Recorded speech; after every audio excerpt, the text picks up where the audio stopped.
इस particular day ये हुआ कि मृतक की पत्नी को ने जब 8 बजे कॉल किया, यानी कि हत्या का समय लगभग 7:30 से 8 के आसपास का रहा होगा। मृतक की उस जगह पे लोकेशन कोई 1 घंटे पहले आ गई होगी। मृतक वहां 1 घंटे लगभग स्टैटिक रहा है, उसके फोन की लोकेशन स्टैटिक रही है। मृतक की 1 घंटे वहां स्टैटिक लोकेशन है ना, इसका मतलब है कोई व्यक्ति है जो उसको जानता है, उसके साथ में वो वहां बैठा रहा होगा। हम इस चीज के प्रति आश्वस्त हो चुके थे कि जो हत्यारा है वो बिल्कुल जानने वाला है।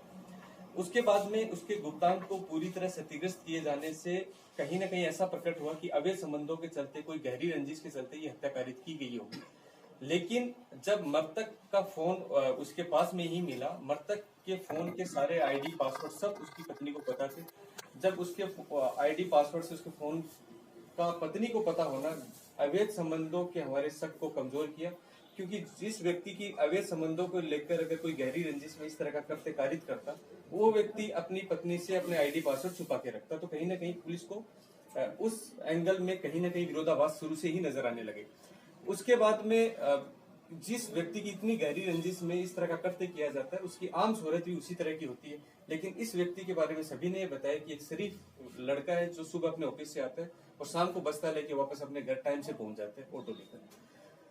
तो ये कहीं ना कहीं एक विरोधाभास उत्पन्न हो रहा था। इसमें जब बहुत सारे कैमरा का एनालिसिस किया और उसके बाद में हमने मानवीय पहलुओं पे काम शुरू किया, तो ऐसा लगा कि पुलिस का ध्यान भटकाने के लिए जो भुगतान को क्षतिग्रस्त करने का करते किया वो किए, और हत्या की जो कारित की गई जो घटनास्थल था उसमें मृतक के साथ किसी तरह की लूटपाट नहीं होना ये दर्शाता है कि लूटपाट की वजह से हत्या नहीं हुई। और जिस तरीके से मोटरसाइकिल पे मृतक का बैठ जाना, मृतक का 1 घंटे तक उसी जगह पे स्टैटिक होना, ये दर्शाता है कि किसी जानकार व्यक्ति ने हत्या कारित की है। तो इन सब पहलुओं पे काम करते हुए हमारे साइबर टीम ने एक तकनीकी पहलुओं से ये इनपुट डेवलप किया कि मृतक की पत्नी द्वारा 2022 के आसपास लगभग एक कोई सिम थी जो कन्हैया लाल नाम के व्यक्ति के नाम से थी, जो मृतक की पत्नी ने इस्तेमाल की थी। कन्हैया लाल के बारे में जब तकनीकी पहलू से पता किया गया, उसके अन्य टेक्निकल डाटा को इकट्ठा किया गया, तो कन्हैया लाल नाम के ही व्यक्ति की प्रेजेंस घटनास्थल पर मृतक के साथ भी पाई गई। इससे पुलिस की सारी जो शक की सुइयां कन्हैया लाल पर केंद्रित हो गई। उसके बाद में हमने जब कन्हैया लाल से पूछताछ शुरू की और कन्हैया लाल को डिटेन किया, तो उसने अपना अपराध कबूला है। मूलतः इनकी जो मृतक की पत्नी है उसकी और कन्हैया लाल की 2021 में मुलाकात हुई, इनके बीच में आपस में प्रेम प्रसंग शुरू हुआ। 2023 में इन्होंने मृतक को किसी तरह बरगला के एक रूम भी जगतपुरा के आसपास दिलाया ताकि उसकी पत्नी से संबंध बनाए रखे जा सके। लेकिन इन बिटवीन जो मृतक है उसको उस जगह पे डिस्कम्फर्ट फील हुआ और वो अपने मूल घर में लौट आया। मृतक की पत्नी को और इन दोनों को ये लगता था कि जब तक वो जो पीड़ित है उसको मार नहीं देंगे तब तक वो अपना घर नहीं बसा सकते। तो उन्होंने लगभग 9 महीने पहले उसकी हत्या करने का प्लानिंग की। 5 महीने पहले उन्होंने लगभग उनके अभी तक के जो अनुसंधान में सामने है, उन्होंने हत्या कारित करने का प्रयास किया। उस वक्त इनका जो प्लान है वो सफल नहीं हो पाया। पिछले 15 दिन से लगातार कोशिश कर रहे थे कि किसी तरह इसकी हत्या कर दी जाए।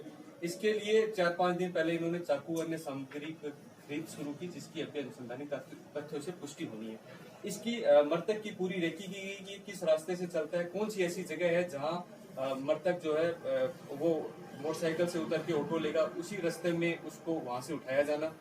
जो आरोपी है उसके द्वारा कहीं भी हेलमेट नहीं उतारा जाना ताकि किसी भी कैमरे में उसकी पहचान नहीं हो जाए। इस तरह की कई तरह की चालाकी जो है वो आरोपी ने करने की कोशिश की। मृतक की पत्नी ने इस बात का पूरा ख्याल रखा कि किसी भी तकनीकी चीजों से वो पकड़ में नहीं है, इसलिए वो जरिए व्हाट्सएप कॉल या अन्य माध्यमों से ही आरोपी से जुड़ी रही।